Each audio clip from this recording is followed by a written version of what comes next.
សួស្តីអ្នកទាំងអស់គ្នាសូមស្វាគមន៍មកកាន់ Channel General Knowledge and English Grammar ថ្ងៃនេះយើងនឹងនិយាយអំពីបញ្ហាដែលកើតឡើងបែបទូលំទូលាយមួយនោះគឺចំនួនអន្តរជាតិនិងបែបផែនដែលចំនួននេះអាចប៉ះពាល់ដល់សេដ្ឋកិច្ចកម្ពុជា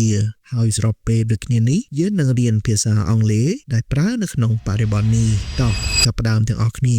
នាពេលបច្ចុប្បន្នមានចំនួនធំៗនៅលើសកលលោកជាពិសេសនៅតំបន់មជ្ឈមបូព៌ានិងនៅអ៊ុយក្រែនបញ្ហាទាំងនេះអាចមើលទៅហាក់ដូចជាស្ថិតនៅឆ្ងាយពីកម្ពុជាប៉ុន្តែវាបានជះឥទ្ធិពលយ៉ាងពិតប្រាកដមកលើសេដ្ឋកិច្ច First global conflicts affect oil prices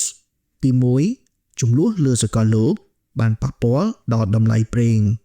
នៅពេលការផ្គត់ផ្គង់ត្រូវបានរំខានតម្លៃប្រេងក៏បានកើនឡើងផងដែរ Second global issues impact world trade ទី2ចំនួនលើសកលលោកបានជះឥទ្ធិពលអវិជ្ជមានមកលើពាណិជ្ជកម្មពិភពលោកជាលទ្ធផលការដឹកជញ្ជូនបានប្រែក្លាយជាថ្លៃនិងយឺតជាងមុនដូច្នេះតើកត្តាទាំងនេះមានន័យអ្វីសម្រាប់កម្ពុជានៅពេលតម្លៃប្រេងឡើងថ្លៃនាំឲ្យថ្លៃដឹកជញ្ជូនកើនឡើងហើយនៅពេលថ្លៃដឹកជញ្ជូនកើនឡើងនោះនឹងធ្វើឲ្យតម្លៃទំនិញកើនឡើងផងដែរដូចនេះនៅកម្ពុជាគឺមានការប៉ះពាល់ដល់ចំណាយប្រចាំថ្ងៃដូចជាថ្លៃអាហារការធ្វើដំណើរនិងមកលើអាជីវកម្មនានា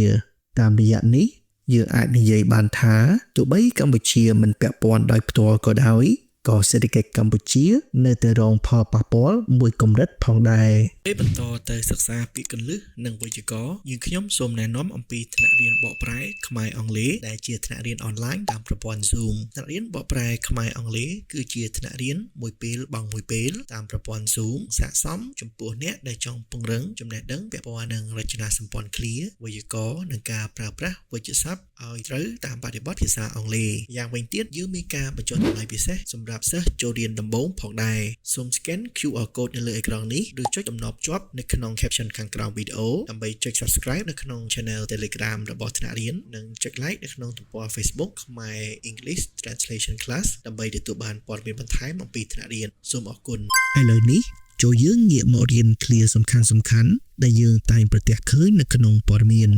ទី1គឺ supply shortages meaning not enough supply ប្រែថាកង្វះខាតការផ្គត់ផ្គង់ឧទាហរណ៍ global conflicts can cause supply shortages ចំនួនលើសកលលោកអាចបណ្ដាលឲ្យមានកង្វះខាតការផ្គត់ផ្គង់ទី2 rising costs meaning prices are increasing ប្រែថាថ្លៃកំពុងកើនឡើងឧទាហរណ៍ rising costs are affecting businesses ថ្លៃកំពុងកើនឡើងបានប៉ះពាល់ដល់អាជីវកម្មនានាទី3 disrupt meaning to interrupt a system ប្រែថាបង្អាក់ប្រព័ន្ធអ្វីមួយឧទាហរណ៍ conflicts disrupt global trade ប្រែថាចំនួនផ្សេងៗបានបង្អាក់ពាណិជ្ជកម្មពិភពលោកចំពោះផ្នែកវេយ្យាករណ៍យើងនឹងរៀនពីរបៀបភ្ជាប់ប្រយោគតាមរចនាបថព័ត៌មានកម្រិតខ្ពស់មួយទម្រង់ទី1គឺការប្រើប្រាស់ which ដើម្បីបង្ហាញជាលទ្ធផលឧទាហរណ៍ conflicts disrupt supply which increases prices ប្រែថាចំនួននានាបានមកអាក់ការផ្គត់ផ្គង់ដែលនាំឲ្យតម្លៃកើនឡើងដូច្នេះ which នៅក្នុងបរិបទនេះបង្ហាញពីលទ្ធផលចេញពីការបង្អាក់ការផ្គត់ផ្គង់ដោយសារចំនួនដែលនោះគឺការនាំឲ្យមានតម្លៃកើនឡើងទម្រង់ទី2គឺ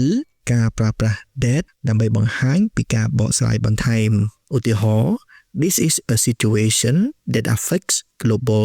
markets ប្រែថានេះជាស្ថានភាពមួយដែលប៉ះពាល់ដល់ទីផ្សារពិភពលោកដូច្នេះ that នៅក្នុងបរិបទយើងនេះបង្ហាញពីការពណ៌នាមកលើស្ថានភាពដែលឆ្លុះបញ្ចាំងពីការប៉ះពាល់ដល់ទីផ្សារពិភពលោកទម្រង់ទី3គឺការប្រើប្រាស់ verb បូក ing clause នៅក្នុងប្រយោគតែមួយឧទាហរណ៍ conflicts disrupt trade causing prices to rise ប្រែថាចំនួននានាបានបង្អាក់ពាណិជ្ជកម្មដែលនេះបណ្ដាលឲ្យតម្លៃកើនឡើងដូច្នេះ verb ing clause នៅក្នុងបរិបទយើងនេះគឺ causing prices to rise ដែលជាលទ្ធផលផ្ដើមចេញពីការបង្អាក់ចំនួននានាដែលនៅពីដើមឃ្លាឥឡូវនេះដល់វេនរបស់លោកអ្នកវិញហើយ សូមសរសេរប្រយោគមួយដោយប្រើ which ឬ causing នៅក្នុង comment ខាងក្រោមវីដេអូឧទាហរណ៍ oil prices increase which affected transportation costs យើងខ្ញុំនៅពិនិត្យនឹងជួយកែសម្រួលប្រយោគរបស់លោកអ្នកមុននឹងបញ្ចប់សូមលោកអ្នកកុំភ្លេចចុច like subscribe និង share វីដេអូនៅក្នុង channel នេះបើសិនមកលោកអ្នកចង់បានវីដេអូបង្រៀនបែបនេះបន្ថែមទៀតសូមអរគុណ